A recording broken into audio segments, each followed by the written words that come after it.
মির্জা ফখরুল ইসলাম আলমগীর ভাই একজন game changer. July গণ অভ্যুত্থানে উনি একটা কথা বলেছিলেন যে এই আন্দোলনের সাথে আমাদের সম্পর্ক নাই। এই একটা বক্তব্য হাজার হাজার লক্ষ লক্ষ ছাত্রকে বাঁচিয়ে দিয়েছিল, তাদের উপর দমন পীড়ন হতে দেয় নাই। তার একটা বক্তব্য। কিন্তু উনি কি আসলেই মানে এটা এইভাবে বলেছিলেন যে আসলেই কি বিএনপির অংশগ্রহণ ছিল না জুলাই গণ অভ্যুত্থানে?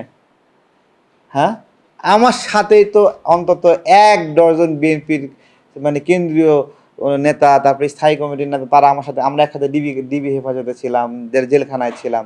তাহলে তারা কি, তারা জুলাই আন্দোলনের যোদ্ধা না? তারা এখানে লড়াই করে, তাদেরকে গ্রেপ্তার করছে কেন হাজার হাজার নেতাকর্মীকে?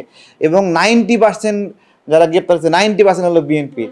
ঠিক আছে, তো মির্জা ফখরুল ইসলাম আলমগীরকে নিয়ে বেয়াদবি করা যায়, এবং মির্জা ফখরুল ইসলাম আলমগীর এই বেয়াদবির কোনোদিন উত্তর দিবে? হ্যাঁ, উত্তর দিবে? এই যে পাটোয়ারি বেয়াদবি করলো মির্জা ফখরুল ইসলাম আলমগীর ভাইকে নিয়ে, উনি কি এর বক্তব্যের উত্তর দেবে? উত্তর দেবে না, প্রয়োজন নাই। একটা ফাতরা ছেলে বাইরে ফটফট ফটফট করতেছে মির্জা ফখরুল ইসলাম আলমগীরকে ভাইকে নিয়ে, বললেই কি না বললেই কি? ওর মির্জা ফখরুল ইসলাম আলমগীর যে জেল জুলুম কারানি, বা শুধু উনি কেন, প্রত্যেকটা মানুষই মির্জা আব্বাস ভাইকে নিয়ে তামাশা করে, মির্জা আব্বাস ভাইকে নিয়ে নোংরা কথা বলে, কথা বলে না, যে মির্জা আব্বাস ভাই মনে হয় গাদ্দার, এরকম একটা বিষয় তারা তুলে ধরার চেষ্টা করে, তিনি একটা বেঈমান। ঠিক আছে, যখন জেলে নির্যাতন নিপীড়নের শিকার হলো তখন বেঈমান ছিল না? এখন বেঈমান লাগে কি? তখন বেঈমান লাগে না? তো এইটাই